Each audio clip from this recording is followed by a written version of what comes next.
As you see, the title of my presentation has changed. When I tried to do the piece on networks, it turned out that there was another problem that I had to solve before I could do this, and this is what I'm trying with this presentation. It's to some of you, those who do the sociology of the family, it may probably be entirely trivial, but let's see how far we get. Now, the question that I want to address is how much economic uncertainty is compatible with social stability?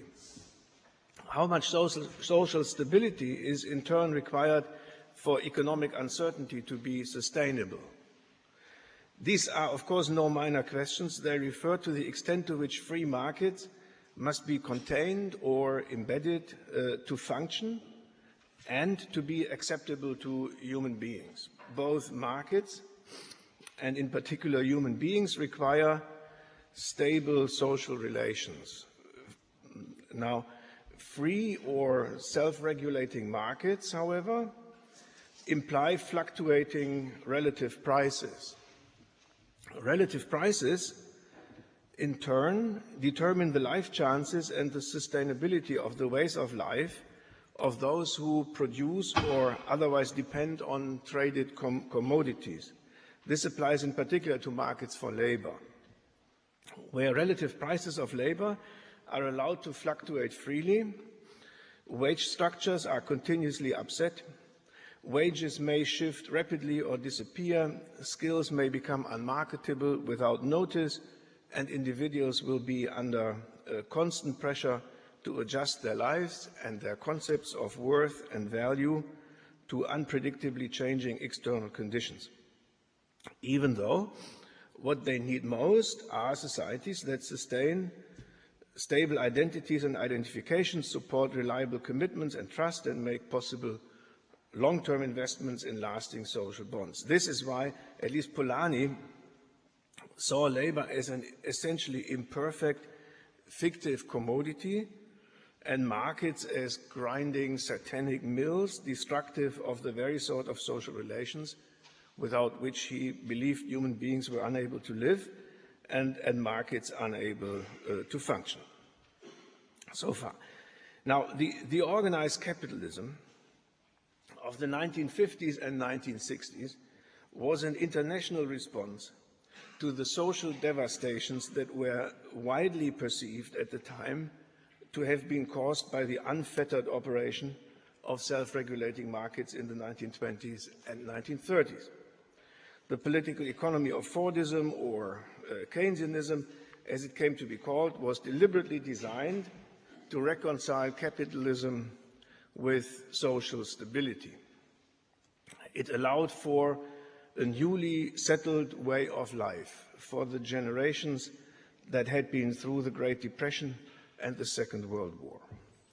At its center was a regime of social rights generated by democratic politics that was to take precedence over the mechanisms of the market, with rights to a minimum level of income, freedom from poverty, a modicum of social and economic equality, equal access to education, social security in periods of unemployment, illness, and old age. Re-establishment of a capitalist political economy was made conditional on capitalism allowing itself to be tailored to the needs of social communities as perceived at the time. Governments remodeled their states into machineries specializing in the provision of steady employment and stable wages, capable supposedly of moving jobs to workers rather than vice versa, evening out the business cycle, securing industrial peace, safeguarding worker rights at the workplace, building up and running giant national infrastructures to facilitate economic progress, in France and elsewhere starting grand projets of all sorts to stimulate technological innovation, and so on and so on. Moreover, collective agreements negotiated by strong unions with complementary social security systems supported an established family structure with a gendered division of labor sustained by a family wage for a single income earner, partly allowing and partly constraining women to remain in the household and defend the family against the commodifying and rationalizing pressures of the market. Now, as is well known, by the 1970s, the Fordist promises of security and stability, economic and social, could no longer be kept, or in any case began to be gradually withdrawn. Increasingly, employers and governments urged workers and unions no longer to insist in an ever more competitive world on what now was denounced as the rigidities of a defunct old regime, and allow for more flexibility in employment, deployment, skill structures, wages, wage structures, working time, and just about any other aspect of the employment relationship. Rather than continue to demand security, workers were asked to take more tasks and accept more responsibility, sharing in the risks of responsibilities of employers, struggling hard to defend their competitiveness in increasingly global markets. Step by step, the standard employment relationship, as it had come to be called, of the Fordist era, was being dismantled.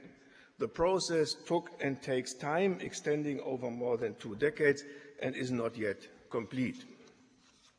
Moreover, it progressed and progresses along different trajectories in different countries, although in its core it is the same everywhere, in that it makes workers respond faster to market changes, bear a growing share of the costs of structural adjustment, accept more regional, occupational, and in particular downward mobility as imposed by lower standards of what is called Zumutbarkeit in German. Submit to lifelong learning, feel responsible for their own employability, give up security for flexicurity, which means accept spells of unemployment that hopefully will be short due to effective support by the government employment agency, and so on. Now, generally lead a flexible life, attuned to the twists and turns of ever more rapidly changing international markets, as opposed to a stable life sheltered from the vagaries and volatilities of fluctuating relative prices. Departure from the standard employment relationship and the Fordist institutional structure started late and advanced only slowly in Germany. Overall rates of participation in paid employment continued to decline until the mid-1980s. This is now in German, but I trust everybody reads German anyway. Due to a social security system which allowed for high rates of early retirement, and female participation rates remained low as a result in part of high wages by international comparison earned by male breadwinners. It was not until the end of the century that participation rates picked up, among women by 8 percentage points between 1995 and 2007, and among the population as a whole by more than 4 percentage points. Especially since the Schröder and post-Schröder reforms, a growing number of people has been entering the labor market, undoubtedly pushed in large parts by cuts in unemployment benefit and reduced standards of acceptability of job offers. Other contributing factors probably include a decade of declining real wages, leading to more women taking up employment to supplement the household income. The effect was an increase in so-called atypical employment,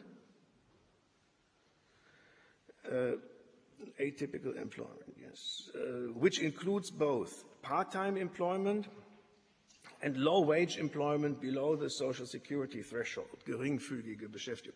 It's interesting that this is recent figures from the Statistische Bundesamt, and it extends over 10 years and shows for 10 years extremely steep increase in this particular type of non-standard employment.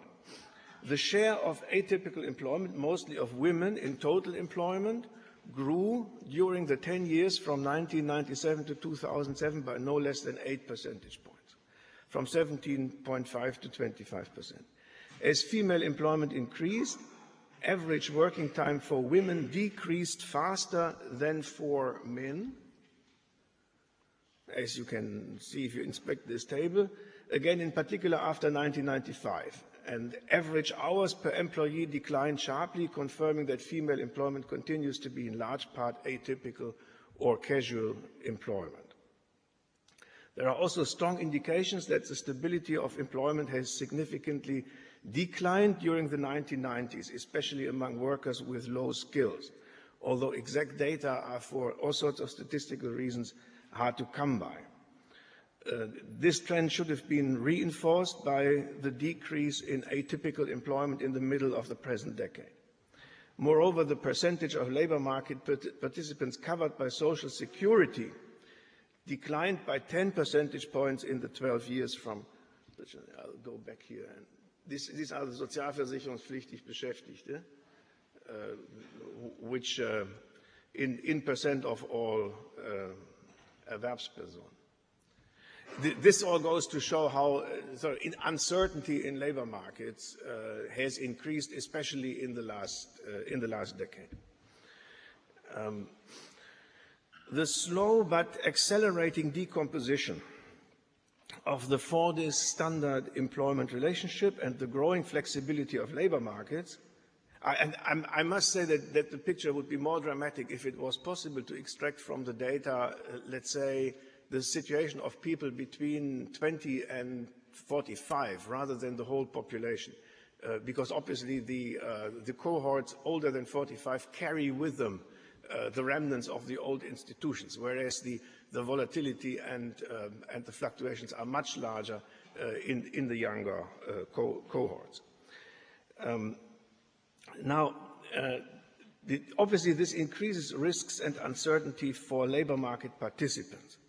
The question with which I started was how long a process like this can continue and what sort of stabilizing intervention might be required to make more flexible markets for labor, both economically viable and socially acceptable. Before I move on to this, however, I note that the decline in employment stability during the past 3 decades has been accompanied by an apparently even more dramatic decline of traditional family structures. In fact, the historical transition to what may well be referred to as more flexible families, alongside more flexible employment, seems to have started earlier than the transformation of the employment system, at least in Germany, where the post-war labor market regime lasted longer than elsewhere. For example, in parallel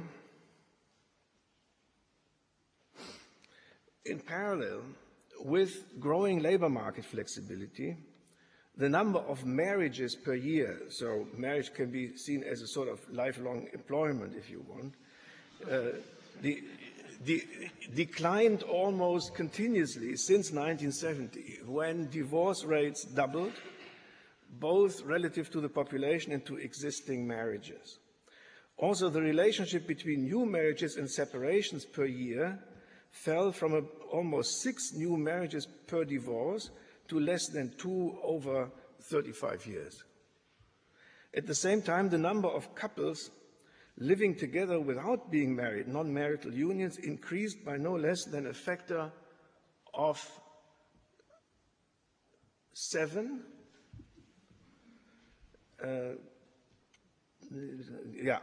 Between 1978 and 2005. In the years before, it was difficult to, these data weren't even collected because the phenomenon wasn't there. while the number of non-married couples with children rose twice as fast by a factor of 15 in the same period. Even more remarkably, in 2005, almost 30% of newborn children were born to unmarried parents, while at the beginning of the 1970s, the respective figure had been less than 6%. Now, I call this jokingly the transition from the petty bourgeoisie to the petty bohème, if you want. The dissolution of the Fordist social order, in other words, extended not just to the institutions of the labor market, but also to the social structure that such institutions had supposedly been set up to support.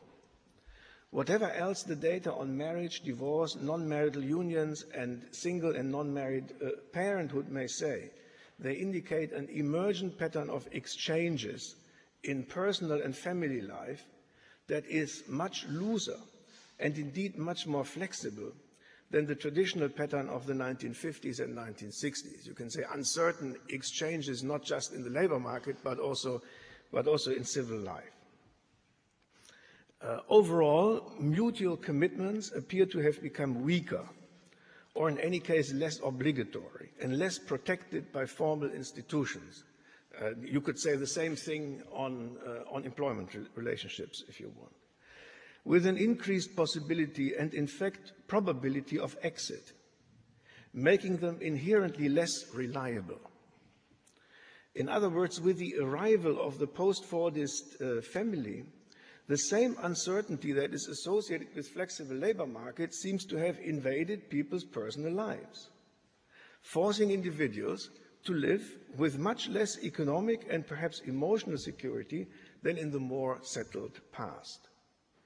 As an indicator of how much the horizon of predictability in private life has shrunk, one may look at birth rates. Given that children clearly represent the longest possible and most difficult to renounce commitment that human beings can make. While in 1965 there were still 17.4 newborn children per 1,000 inhabitants, in 2005 the number had steeply and steadily declined to 8.3%. You can massage this data for population structures, all sorts of things, but it always comes down, as everybody knows, to a steep decline in birth rates, which continues, incidentally, in the 1990s and gets a new push there, which is important because the anti-baby pill is a phenomenon of the 1960s, which can't explain why things go on in the 1990s. Now, how is the coincidence of the spread of uncertain exchanges in labor markets and in civil life to be accounted for? Two narratives, contradictory at first glance, can be and are being told on the subject. One based on the attractions of markets, the other on their pressures and constraints, which is a theme that in economic sociology is absolutely central. The first liberationist narrative, as I call it, considers and accepts increased uncertainty as a price of progress toward greater personal freedom. The exit of women from the traditional family into paid employment is regarded as an overdue rejection of a repressive pre-modern institution and way of life. Sure enough, women's entry into the labor market and with it into personal independence, that's what the word emancipation actually means, had to be achieved against the resistance of the Fordist labor market regime, which was at base a male construct dependent on female domesticity and subservience. Actually, rigid labor markets and rigid family structures were birds of the same feather, just as free markets for labor are an essential condition also of personal liberty. That's the narrative. Especially in countries like Germany, where traditional labor market institutions were more resilient than elsewhere, it took time for the growing female labor supply to wear down the institutional barriers against employment expansion inherent in the family wage system and a single male breadwinner social security system. That's what you saw in the initial data on female labor market participation. Even in Germany, however, rigid institutions protecting the historical prerogative of males to sell their labor power for money and protecting with it the established family system and its gender division of labor finally had to give. Today, growing labor market flexibility enables women to have ever better access to waged employment, increasingly on the same conditions as men, or at least it's sort of slowly moving in this direction. Obviously, flexible labor markets that are open to all cannot offer the same sort of security and stability as the labor markets of Fordism, nor will they continue to pay one worker to feed two people. But this is a price, the family wage. But this is a price worth paying, and in any case, it is up to individuals' inventiveness to protect themselves from the new uncertainties, supported hopefully by a reformed social policy designed to fit the needs of a non-gendered workforce and society. So far, narrative number one.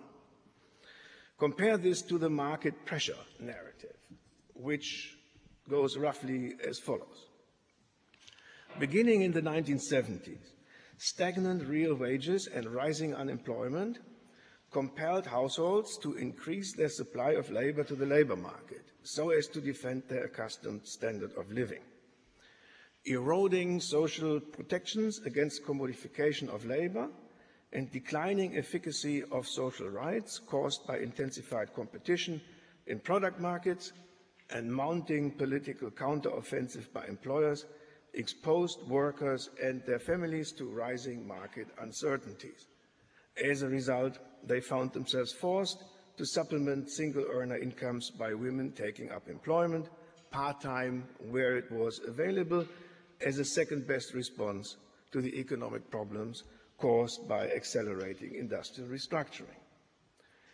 Together with a shift to a 1.5 jobs family, most pronounced, of course, in the Netherlands, functioning as an improvised private social security system, formation of stable family relations was postponed or abandoned altogether, with a lack of economic security, impending entry into a settled social life.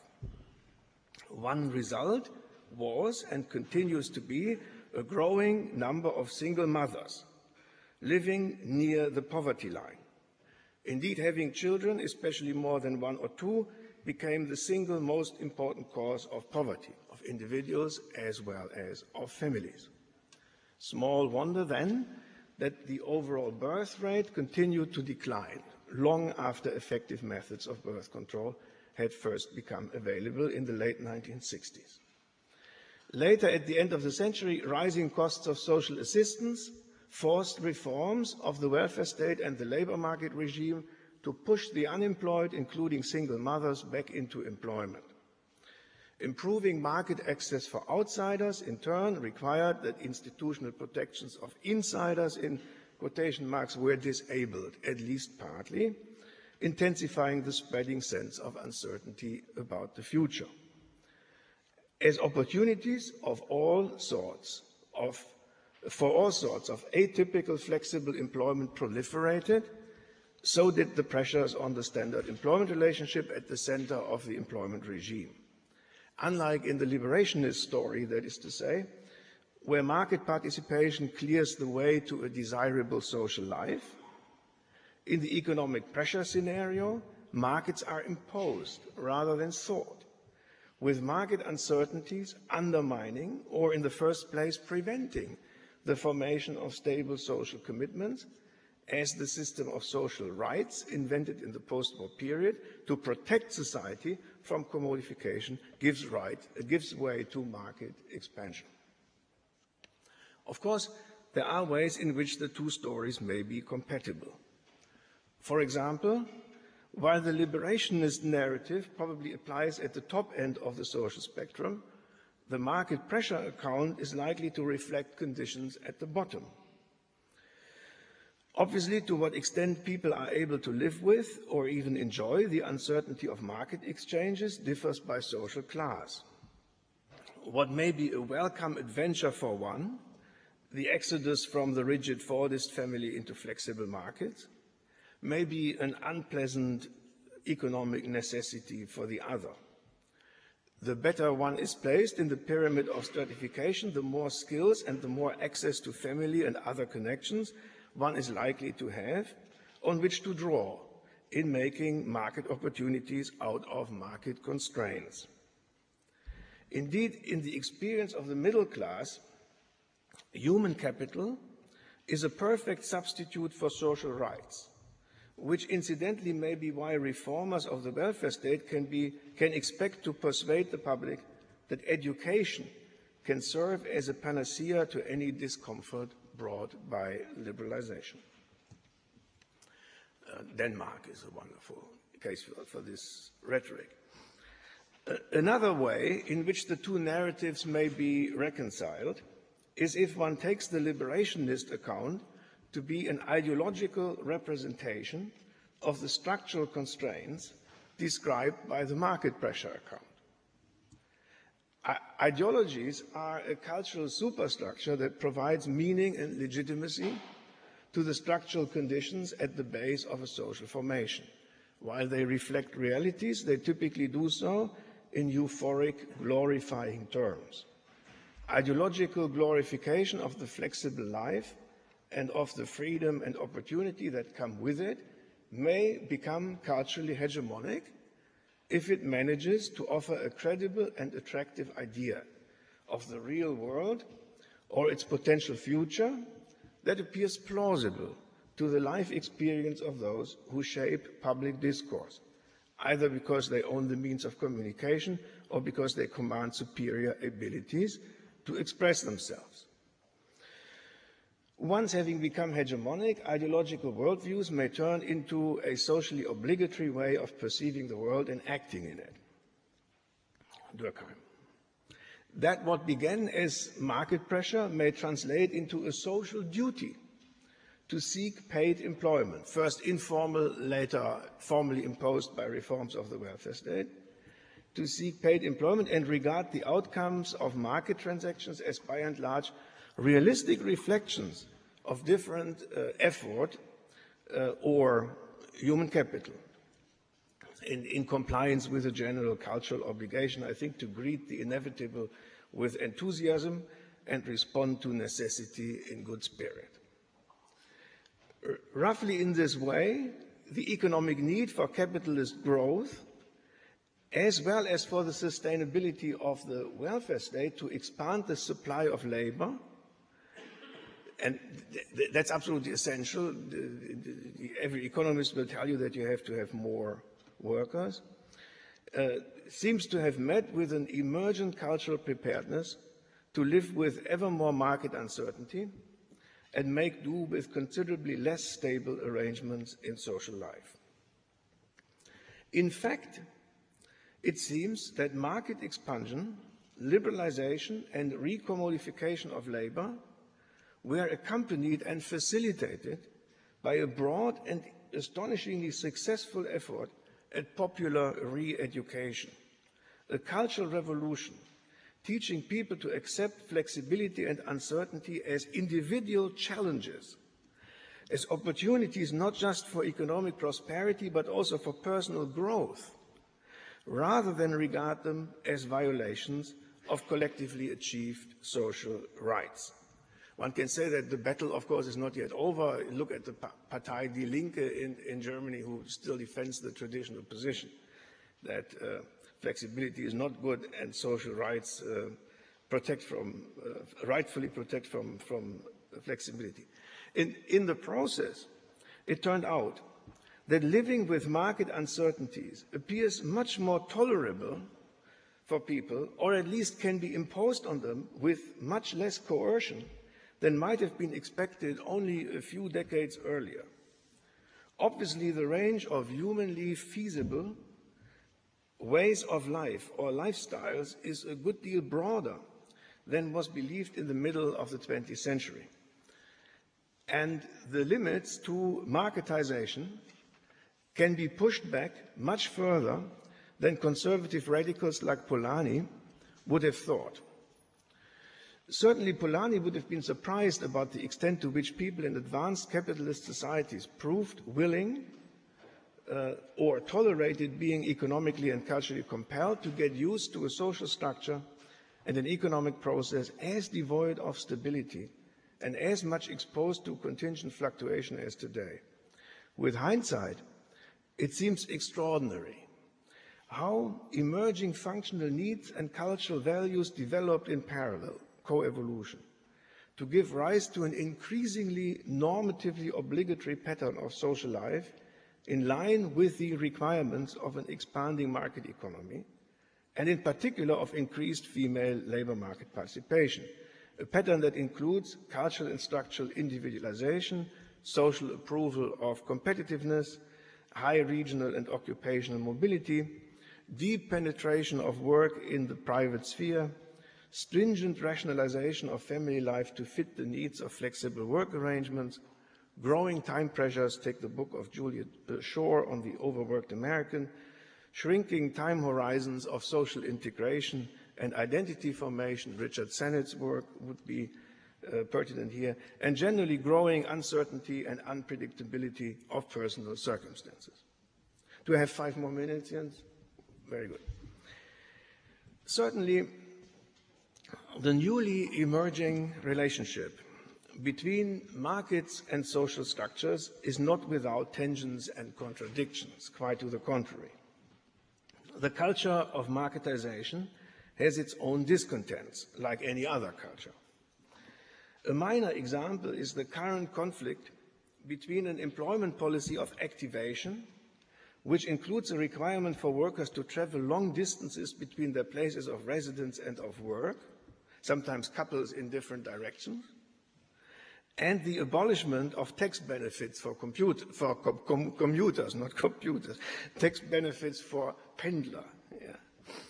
And another more important case in point is the contradiction between female labor market participation and the political expectation resulting from insurmountable fiscal constraints that families will bear the main share of the growing burden of care for the aged. While this will come to fruition only in future years, what is already very much visible is, again, the decline in the rate of fertility. For a number of years now, it has been realized, even among conservative parties like the Christian Democratic Union and even in Germany, that under the new family structures and employment patterns, it is essentially for the state to take over responsibility for child rearing if children are what government perceives to be in the public interest. This is because both at the bottom and at the top of the social spectrum, families and individuals are becoming too busy absorbing the uncertainties of markets to take upon themselves the additional burden of bringing up enough children to secure the future of the society and its economy. Here as elsewhere, the ironic twist is that market expansion causes collective costs that are turned over by market participants to public policy. At least this applies in a country like Germany, where even middle-class families today expect the government to provide for replacement of income foregone and for free childcare as a condition of equal participation of men and women in the labor market. In other words, in both stories, euphoric and pessimistic, market expansion causes gaps in the social fabric that call forth state intervention. The costs of marketization are being pushed over to the public. One may like this or not, but there may be good reasons to find this good. But what I want to say is, what I'm interested now, and this is my final comments, is this mechanism. In conclusion, an important development that seems to be going on in response to growing market uncertainty and declining social stability is the appearance on the horizon of an entirely new kind of social policy aimed at stabilizing reproductive behavior. one that is surprisingly acceptable across the political spectrum, although it deeply penetrates into the social fabric. With the demise of the family wage and the arrival of flexible family structures, it seems that government intervention is required to supplement the individualized and more precarious incomes of parents, so as to relieve them of the additional expenses they would have to incur if they had children, compensating for the declining reliability of both market incomes and social relations. In this way, public policy is simultaneously to facilitate the liberating effect of markets and to mitigate their pressures. Free childcare, higher child allowances, a new family allowance for parents of newborn children, increased child supplements for social assistance, and other benefits together are about to turn the bringing up of children from a private into a public responsibility, at least in this direction, well into the middle classes. And of course, in the gelobten Länder of Sweden and Iceland, this is already the case. Iceland is an interesting case where you have a sort of illegitimacy rate of about 90%. You used to have full employment and an enormous birth rate due to the fact that there is a sort of pro-natalist social policy. The underlying theme seems to be that if the state wants children, although families will no longer produce them, the production of children is for the state to take care of. United States is different. There you need a huge workforce of immigrants, very cheap labor to take over the functions that in Sweden is taken over by the state. Remarkably, what is called family policy is the only area of public policy whose budget has grown in recent years and is scheduled to grow further. Moreover, it seems to be largely exempt from distributive conflict, in that costly income replacement programs for middle-class parents holding two jobs with considerable upward redistribution effects are largely beyond contention, not just in the centrist continental welfare state of Germany, but also in the deeply social democratic country like Sweden. Final remark, I think what this story tells is that people can get used to many sort of ways of life, but they are not always mindful of the side effects or the collective repercussions, and they can't be. You can also say the latent functions of old social structures that become defunct. Now, when this happens, there is a tendency for the socialization of losses, or for state intervention to have to fill a gap that the social structure leaves, if one assumes that the function should further be performed, which may not be what one believes. Why have children? Stability needs are contingent, not fixed. They shift over time. What Karl Polanyi, with his sort of own private traditional family life, believed was a family is no longer a family today. Yes? Maybe it really doesn't exist anymore. Structures produce functions, but they are always functional alternatives or equivalents. In capitalism, in capitalist democracies, a favored mechanism is a shift from private to public provision, where private provision no longer works, or where markets destroy what was previously private provision. Take the banks and the need to nationalize the corrupt banks. It's sort of a similar, I think, a similar process. Well, it at least gives one to think a little bit, and this is all I wanted to suggest. Thank you.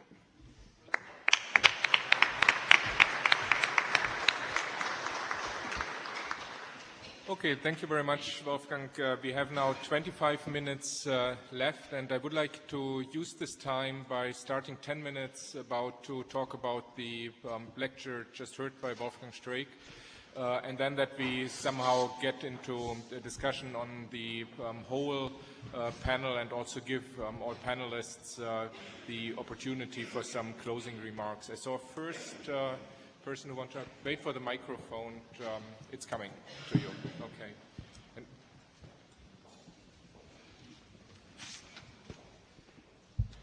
Well, first, thank you very much for the inspiring talk. My name is Silke Brockmann, and I'm from Jacobs University. That's a private university. Perhaps that's why I would like, if I may, challenge your assumptions in 3 ways. The first thing is the uncertainty. You said we see an increase in life uncertainty.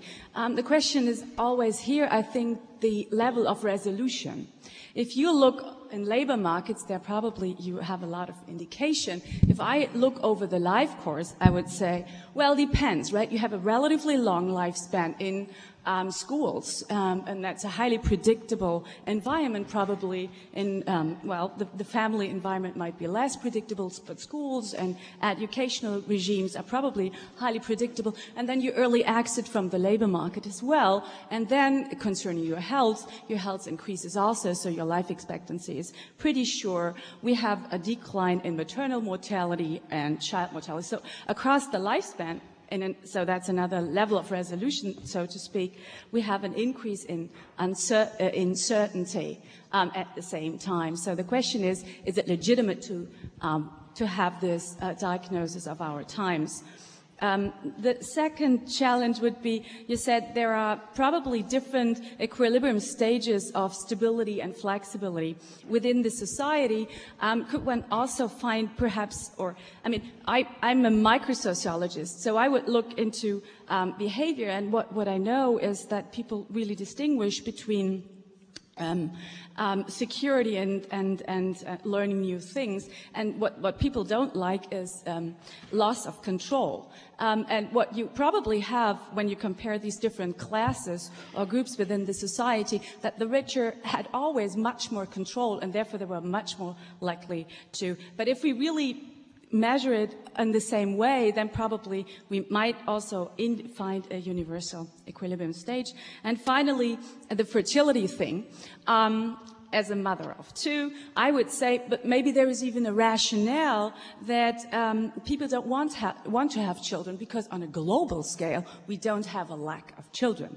So that's a pretty nationalistic perspective, and perhaps if we think global, then perhaps we have to care for all these many children that still are on this planet. Thanks. Thank you. Yeah. That's fine. I said in my talk, one can decide that. I mean, the Swedes don't believe this, and it's interesting to look at the pronatalist Swedish policies that started in the late 1930s when Alva Myrdal became the minister, and this was sort of had 2 things in the background which are very similar to this here. One was that under the booming Swedish economy, Sweden was neutral and everybody was ordering supplies from Sweden. Yes, women had to go to work and there was a labor bottleneck. And at the same time, there is this sort of always latent Swedish nationalism. The Swedes are dying out. We need Swedes. And then the Swedish pronatalist social policy was invented in order to prevent the Swedes from dying out. Now you may think it's a nationalist motive, and you're right. So if you think the Germans should die out, that's fine with me. Yeah, of course. But what you see is, and I'm not normative, what you see is that in all societies now, there's an enormous concern about the declining birth rate. And there is this parallelism in the development of social policies that is absolutely astonishing. The policies that I mentioned meanwhile apply across Europe, and they will soon arrive in countries like Italy and Spain too. So that's the other. Yeah, the rich always had more control. That's the good thing. The good thing with being rich is that you can push your uncertainties to others. And absolutely, completely in agreement. The lifespan, see, this whole lifespan sociology, to me, has one crucial fault, one crucial problem, which is that if you look at the lifespan of people who are now 65, and you look at what happened to them if they had done X or Y when they were 25, then this suggests that you can draw a lesson for those that are now 25. And I contest this. From what happened during the lifespan of those who are now my age, I think you can draw no conclusion whatsoever to what is going to happen to the 20-year-olds who live now. That's why I think the difference between lifespan sociology and descriptive history, or social history a la Vela, is not big. In fact, the danger is always that the historicity of the data that you deal with push you in a situation where you can draw no conclusions at all. Christiane Schnell from the University of Bremen. My question is, you had your title was Flexible Market and Stable Societies, and what I understand, and which is not really new, that to integrate women in the labor market you need another institutional structure, especially for private care, but or education.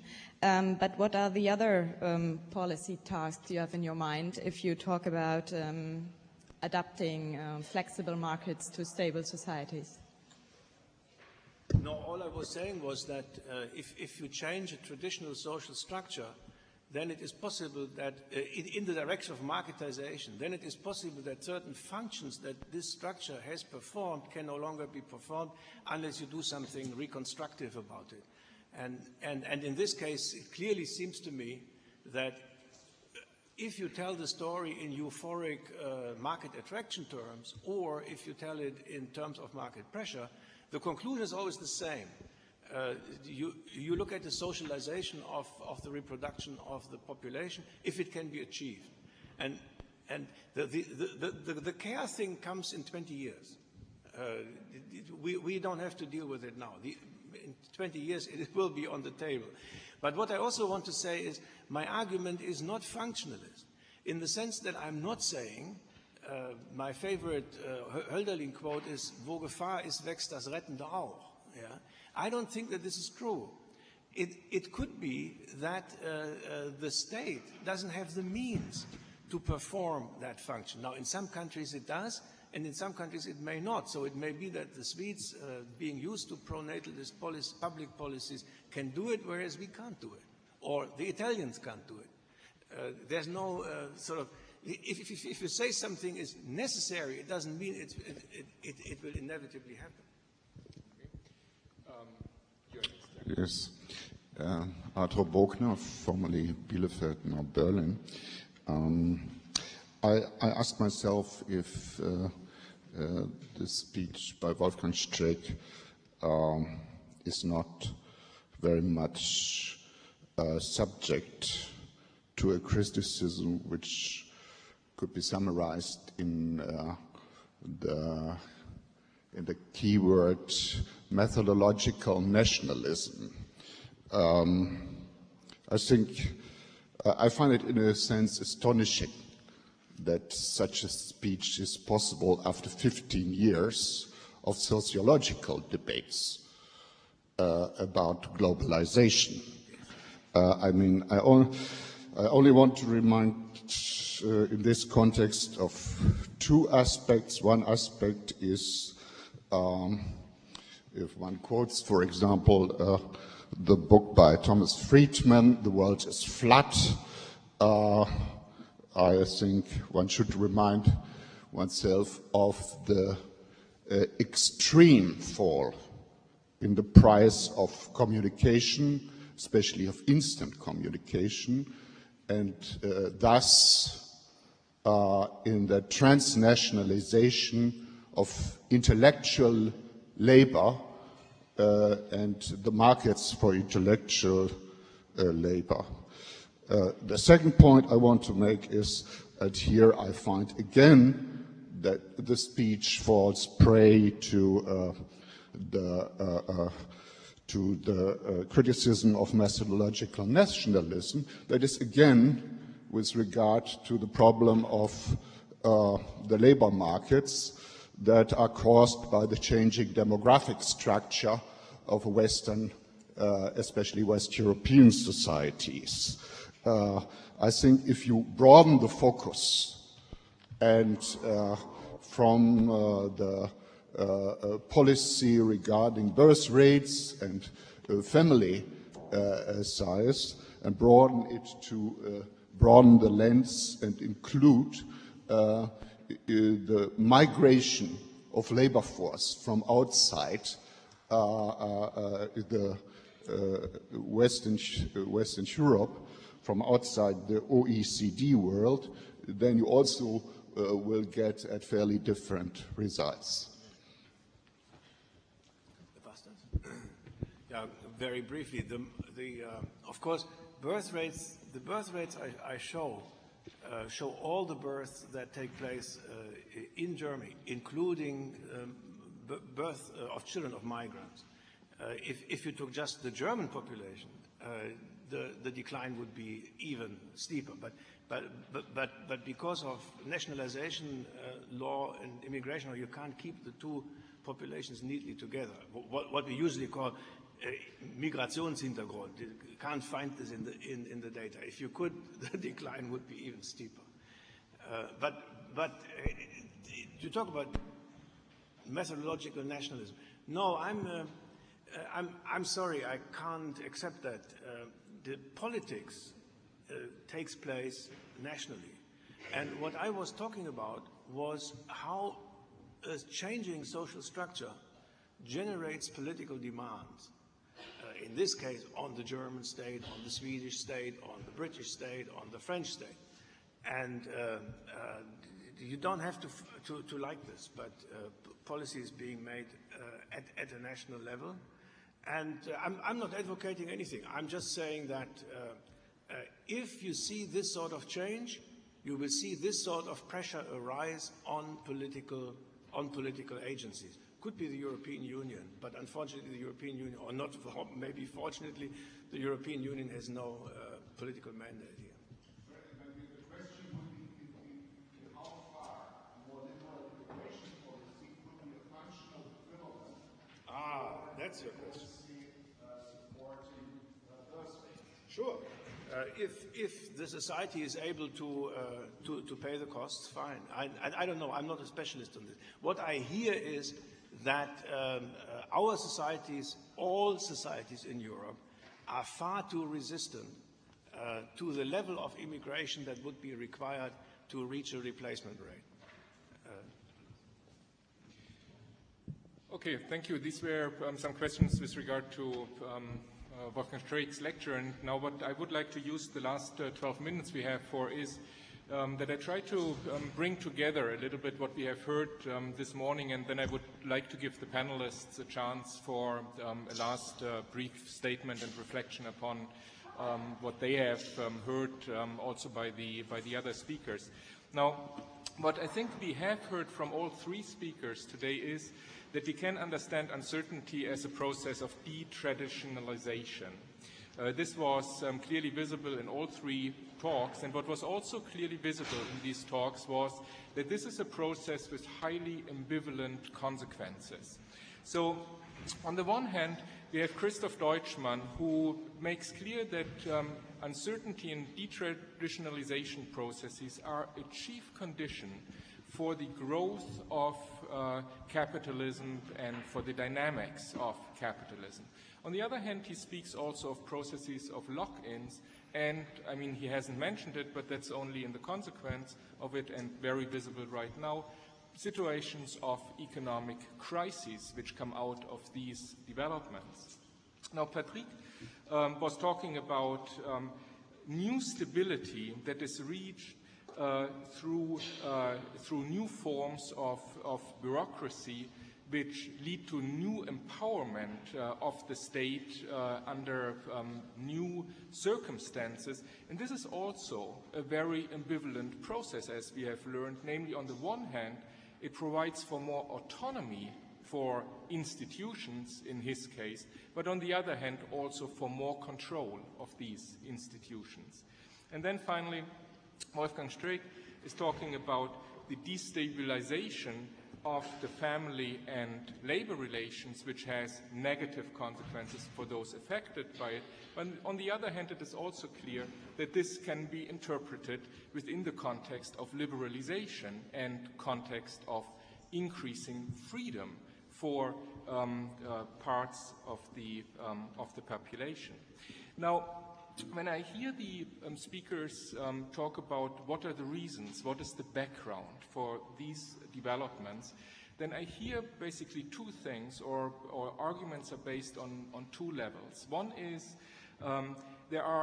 these are processes which are deeply ingrained in capitalist development. Yeah, so in parts it is the economic necessities, yeah, which cause these processes.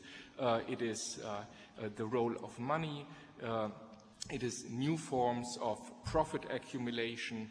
It is a revised role of the state through processes of marketization that go on in society. But there's a second element of it which I found very interesting to hear, at least in the lectures by Patrick Le Gallès and also by Wolfgang Streeck, namely that these forms of uncertainty absorption which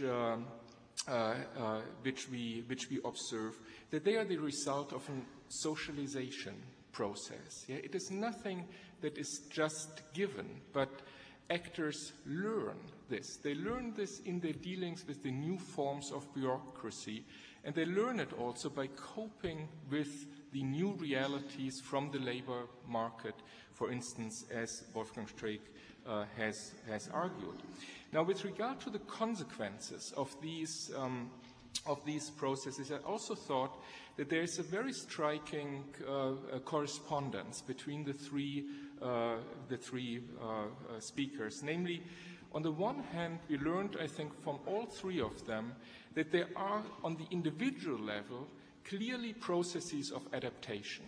Yeah? This is what Wolfgang Streeck described. It is what Patrick Le Gallès described with regard to institutions that learned to behave in these newly created environments and very rationally adapt to them.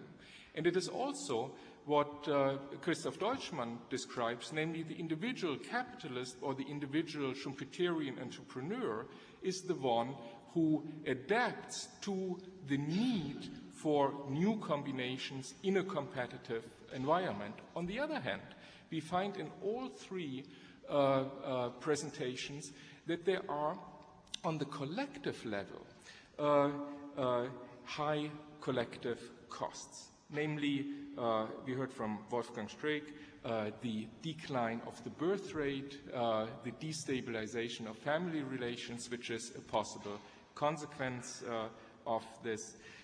We hear from Patrick Le Gallès about the cynicism that evolves in organizations that have to adapt to these new structures and the inefficiencies which at the end of this process come out of this.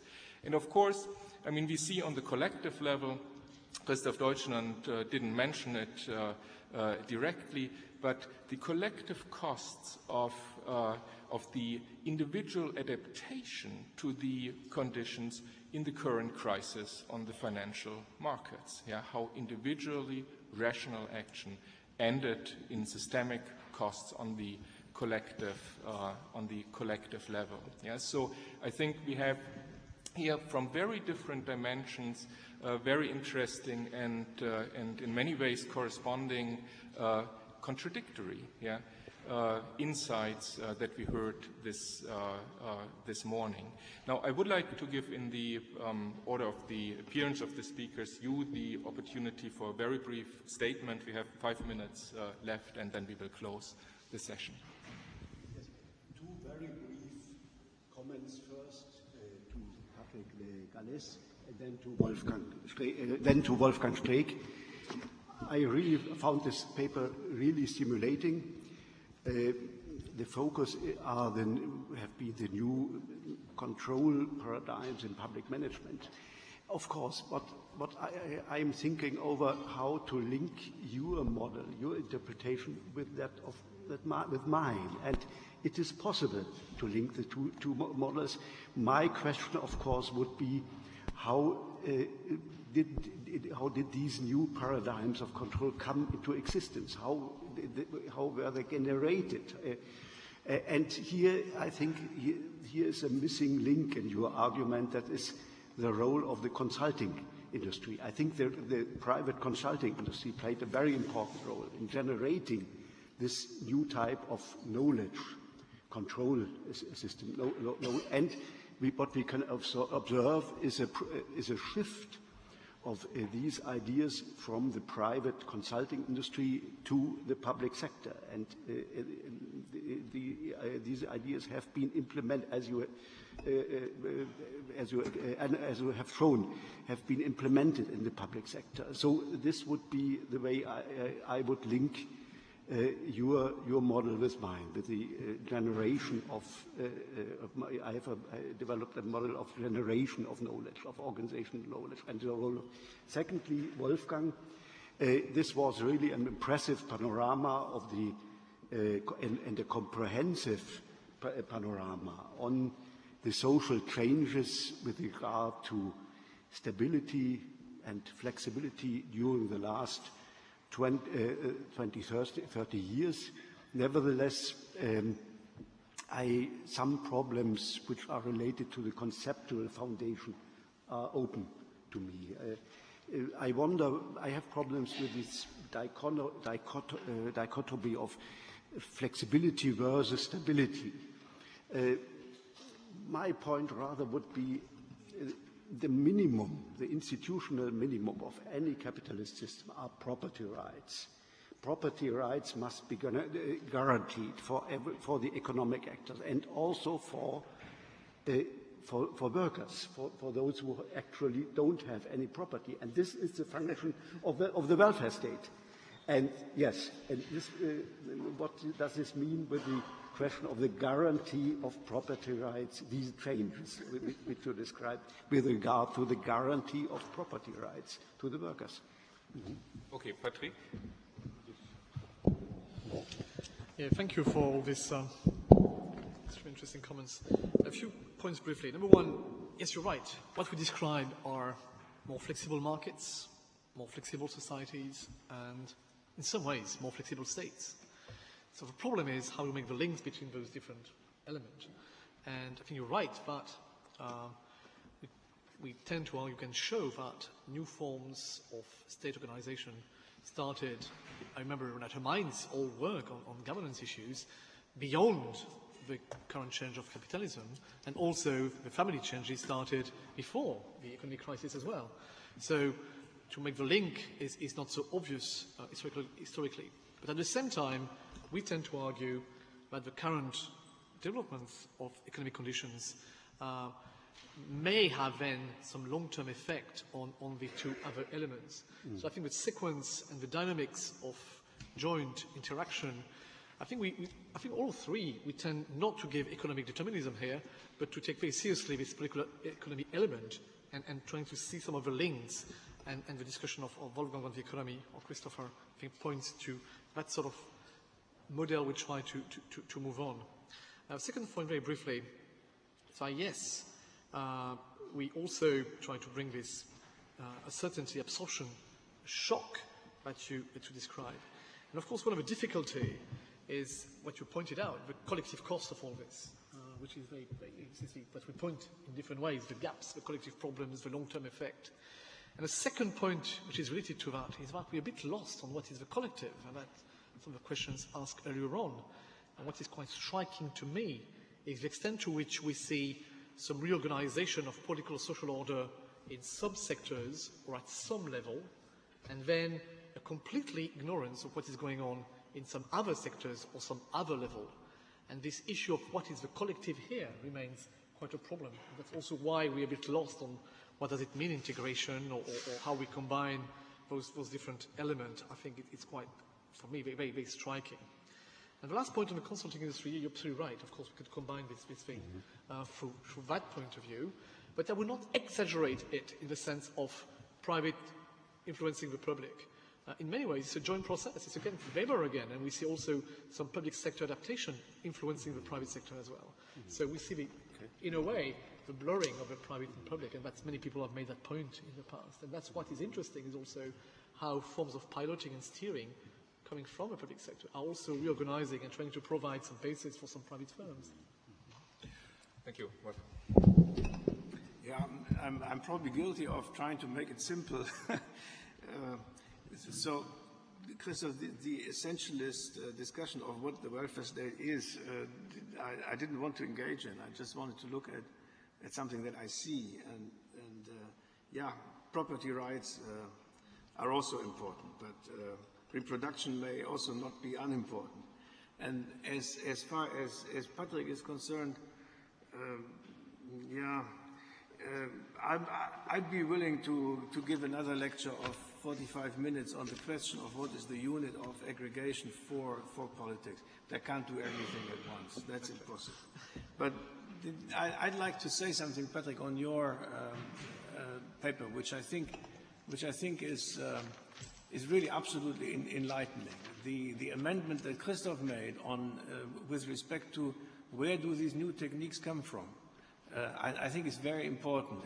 And indeed, managing by the numbers is something that consultants always recommend, because there is a scale economy in this. You can sell it to just about everyone. If you try to sell to a management that you should listen to your firm, see inside, get a feeling for what is going on, disregard the numbers, learn something about the spirit of the organization.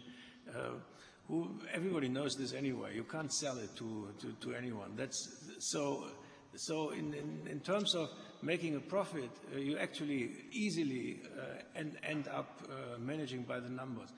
The other thing is what I don't see in this version of the research sufficiently considered is the historical period in which this takes place. And it has something to do, in my view, with the exhaustion of the fiscal capacities of modern states. In the growth period, it was not so difficult. I mean, as far as the Max Planck Gesellschaft goes, 10 years ago, the government coughed up 2 billion marks every year, pushed it over, and they didn't care about it. Now they really need to look at what happens with the money, because they have no money anymore.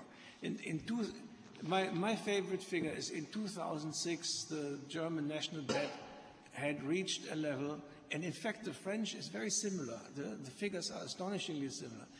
Had reached a level where the federal budget, where 18% of the federal budget had to be paid on the interest of the national debt. 18%. And the budget was in deficit by 18%, which meant that they had to take new debt in order to pay off the old debt. Not pay off, but just service the old debt. They were bankrupt. That's the definition of bankruptcy. And in that sense, politically bankrupt, not economically. They had no space to move anymore, which explains the Grande Coalition, which we have since 2006. And you should think about putting this in a trajectory of what O'Connor 30 years ago referred to as the fiscal crisis of the modern state. I think that's a very interesting, and especially these days with Iceland. Iceland was featured half a year ago by a report, I think from a population research institute in Berlin, as the society of the future. Iceland was the society of the future. Now it is. Now we have a state bankruptcy in Iceland, which tells you how much sort of fog fiscal manipulations can create. One has to look through them, and if you look at the fiscal basics, the most astonishing things can be discovered. Okay, thank you very much. Thank you very much to all three speakers. Thanks to the audience, and enjoy the rest of the Congress.